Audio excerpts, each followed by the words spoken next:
सपने हूं मन विश्राम और जबलक भजत न राम कहूं शोक धाम तज।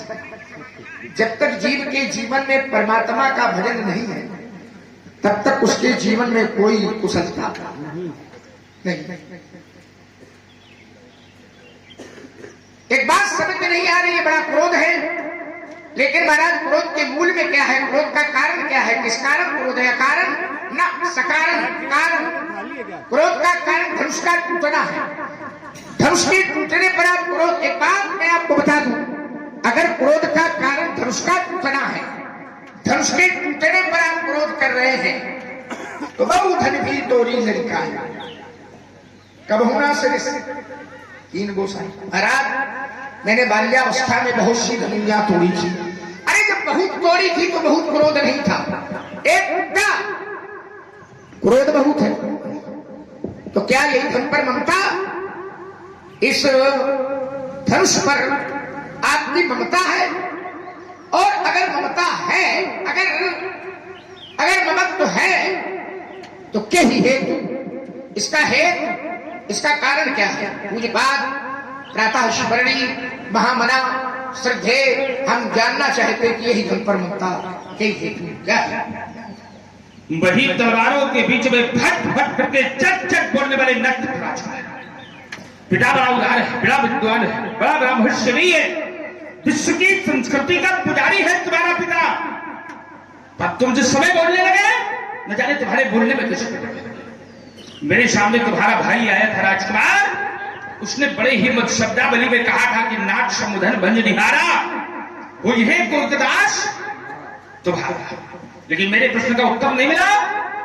तुम जिस समय खड़े हुए मुझे लगा ये भी बंसी राजकुमार है और मेरे प्रश्न का उत्तर मिल जाएगा, लेकिन मिला क्या? शून्य मुनि बचन लखन मुस्काने अब बोले पर अपमाने। आचार्यों के घर में पले हुए, आचार्य वशिष्ठ की पाठशाला में पढ़ते रहे हो, महामुनि विश्वामित्र के संग में रहने वाले राजकुमार, अरे कम से कम ये विचार करना चाहिए कि अगर इन्होंने कोई बात कही तो उसका कोई न कोई कारण होगा। ये संसार की मर्यादाएं हैं राजकुमार, संसार समाप्त हो जाए कोई सत्य नहीं।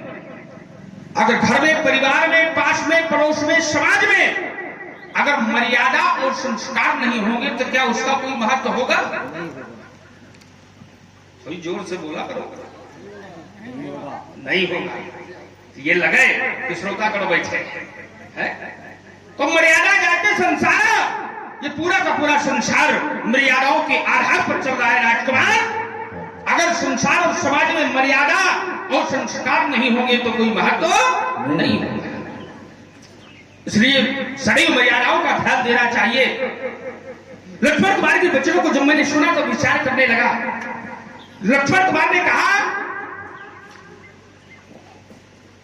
कि परशुराम जी के द्वारा सेवक के विषय में कहा गया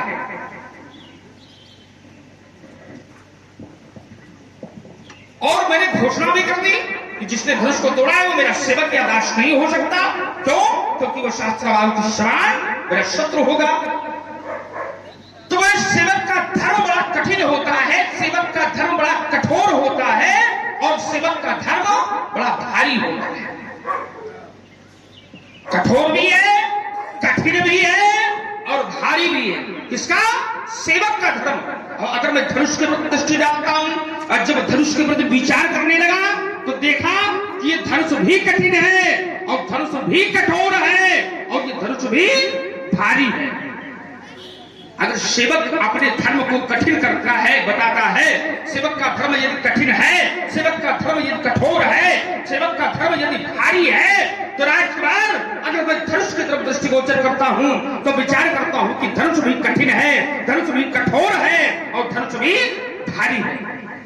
जान कठिन शिवचाप विशूरत, धनुष कठिन है, कठोर और भारी पर जब विचार किया जाए तो कहा गरुड़ कठोर विदित सबका। साधारण धनुष नहीं है राजकुमार। और जब धनुष साधारण नहीं है तो तोड़ने वाले को इसलिए मैंने शत्रु माना है। तो लक्ष्मण कुमार ने कहा कि परशुराम जी के द्वारा कहा गया कि धनुष तोड़ने वाला सहस्त्रबाहु की समान मेरा शत्रु है। तो बोले दोनों में कभी समानता का दर्शन नहीं हो सकता। क्यों?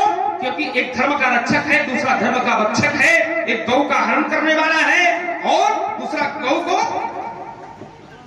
पूजने वाला है। एक धर्माचारी है और एक अधर्मी है। एक सदाचारी है, दूसरा यानी आरोप और प्रत्यारोप को लेकर के धनुष तोड़ने वाले और सहस्त्रबाहु के आरोपों को लेकर के एक बिंदु बनाया गया। तो मैं कहता हूं राजकुमार कि अगर धनुष तोड़ने वाला इतना बड़ा धर्मी है, सदाचारी है और गौ ब्राह्मण संतों का रक्षक है, तो क्या इतना ही पैमाना है क्या कि व्यक्ति की सज्जनता का यही पैमाना है? सब होने के लिए एक ही गुण पर्याप्त है राजकुमार। क्या धर्मी अधर्मी नहीं हो सकता? क्या अधर्मी धर्मी नहीं बन सकता? क्या पापी कभी पुण्यात्मा नहीं हो सकता? क्या पुण्यात्मा कभी पापी नहीं हो सकता? क्या सदाचारी अत्याचारी नहीं बन सकता? क्या अत्याचारी सदाचारी नहीं बन सकता? ये कोई आवश्यक नहीं है। क्यों?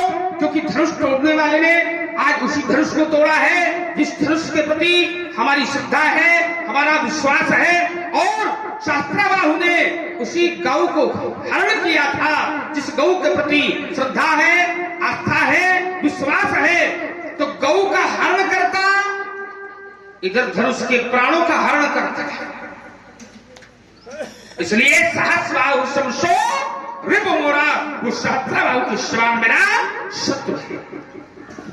और लक्ष्मण कुमार के तृतीय बिंदु पर जब मैं विचार करने लगा, लक्ष्मण कुमार ने कहा क्या कुशल मंगल है? अच्छा, धनुष टूटा पड़ा है। अगर किसी का कोई बहुत विश्वास पात्र व्यक्ति हो या विश्वास पात्र वस्तु हो या कोई अपना श्रेष्ठ हो या पूज्य हो और उसका कोई खंडन कर दे और उससे पूछा जाए कुशलता,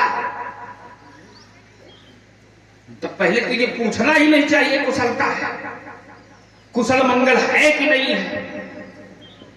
और पूछ रहे हो कुशल मंगल, तो राजकुमार ये कुशल मंगल सदैव हमारे यहां से ही बनकर के निकलता है।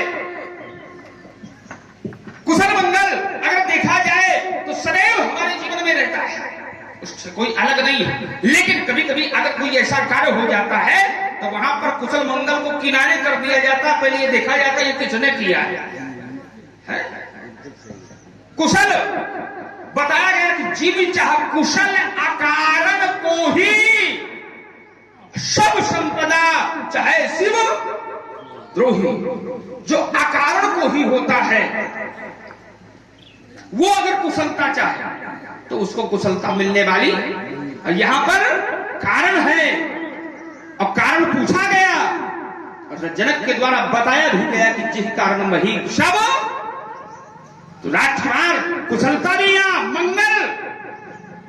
अगर कदाचित कभी सेवक के घर में स्वामी का आगमन हो जाता है राजकुमार, तो भी उसके जीवन में सदैव मंगल हो जाता है। मंगल होता कैसे है? तो कहा सेवक सदन अस्वामी आगमनु। अगर सेवक के सदन में कभी स्वामी का आगमन हो जाए तो मंगल मूल अमंगल दमनो। मंगल इतना बड़ा मंगल होता है, मंगल मूल अमंगल समाप्त हो जाता है उसके जीवन काल से। तो मंगल भी यही और विश्राम भी यही। राजकुमार भगवान शंकर के वचनों पर जब मैं ध्यान देने लगा तो एक बार भगवान शंकर के वचनों को जब मैं ध्यान देता हूं तो उन पर निर्देश दिया गया भगवान शंकर के प्रति, भगवान नारायण के।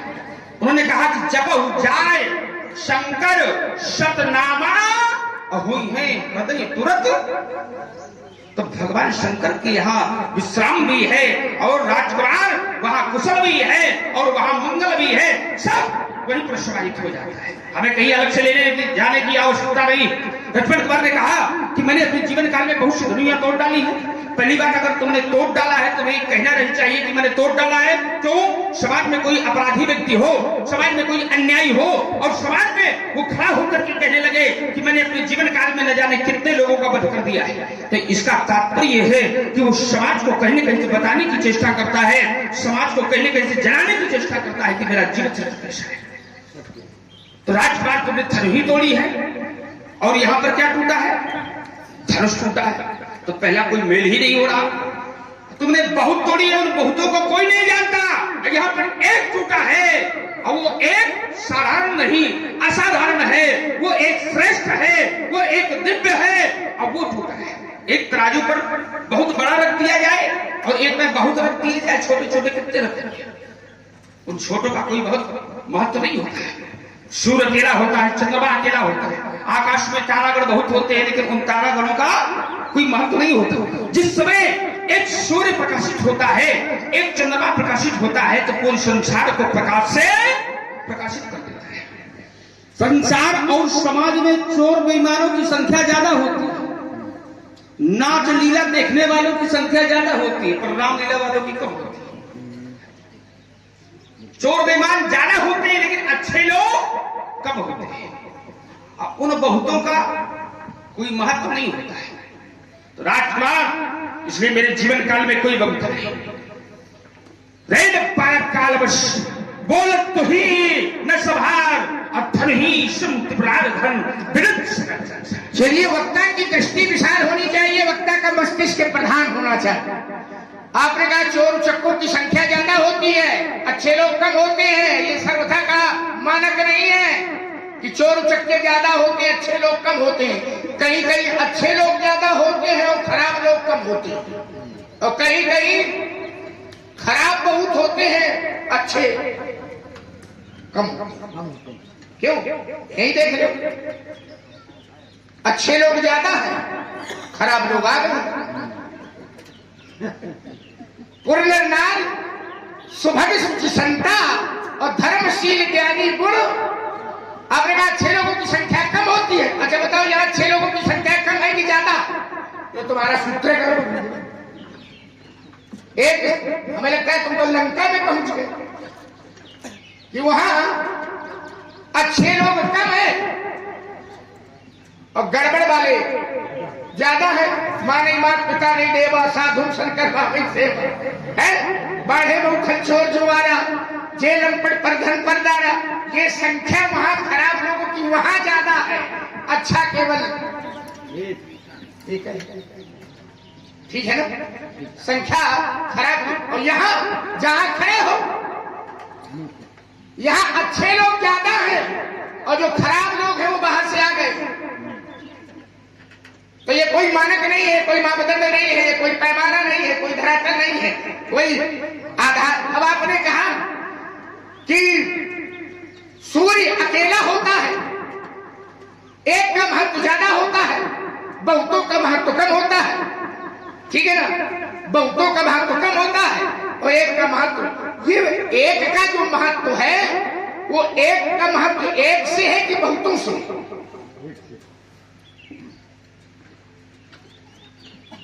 जो बड़ा है उसका महत्व छोटे से है कि अपने आप से? अगर छोटे ही नहीं होंगे तो बड़े का पैमाना बनेगा कैसे? रात्रि का और दिन का ले लीजिए, रात्रि नहीं होगी तो दिन का मूल्य कौन जानेगा? रात्रि है तभी दिन का महत्व, अंधकार है तभी प्रकाश का महत्व है। प्रकाश से प्रकाश हो तो क्या? छोटा है तो बड़े का महत्व है। अच्छा, एक को महत्व दे रहे हो और एक कौन है? धनुष। बोले एक है, बड़ा दिव्य है। अच्छा, इस एक को महत्व दे रहे हो और उस एक को महत्व नहीं दे रहे हो। माने तुम्हारे मतलब का है तो महत्व है, तुम्हारे मतलब का नहीं है तो महत्व नहीं है। बहुत आए थे तोड़ने के लिए, तो तोड़ा किसने? एक ने तो तोड़ा है। उस एक को महत्व आप नहीं दे रहे। नाथ समुद्र भंजरी हारा और हुई है वो एक है तो है। और परशुराम जी एक को महत्व दे रहे हैं? नहीं दे रहे। अगर उस एक को महत्व दिया होता आपने तो लक्ष्मण के खड़े होने की कोई आवश्यकता नहीं थी। उसी एक को तो महत्व नहीं दिया जा रहा है। इसीलिए तो सुरमन बच्चे लखन मुस्काने और बोले परशुधरे अपमाने। चलिए, मेरा ध्यान इस समय है कि बात थोड़ी थोड़ी हो, विस्तारवाद न। आपने कहा कि संसार में व्यक्ति को मर्यादाओं का ध्यान रखना चाहिए, मर्यादा से संसार चले। अच्छा, तो ये मर्यादा शब्द संसार के लिए है, आपों के लिए लागू है कि नहीं लागू है? व्यक्ति समाज में रहता है तो व्यक्ति को समाज की मर्यादाओं का ध्यान रखना चाहिए कि नहीं रखना चाहिए? अब देख लो जरा इतनी मर्यादा, धरती ही उलट रहे हो, सबका मारपीट है, ये सब घोषणा कर रहे हो ना, तुम्हारे जाइए सब राजा, सब राजा मारे जाएंगे। तो ये मर्यादा केवल यहाँ के लिए है कि वहां के लिए भी बनी है? अरे हम तो मर्यादा, जिस मर्यादा की बात करते हो, जिसके लिए मैं खड़ा हूं, धनुष तोड़ने वाले के लिए, उसके साथ ही मर्यादा जुड़ी हुई है, उसके नाम के साथ मर्यादा जुड़ी हुई है। क्या कहा जाता है? मर्यादा पुरुषोत्तम कौन है? राम। तो उनके साथ मर्यादा जुड़ी, और आप उस मर्यादा को महत्व नहीं दे रहे हो, अपनी मर्यादा का ढिढोरा पीट रहे हो। मर्यादा, तो मर्यादा का ध्यान सबको रखना चाहिए।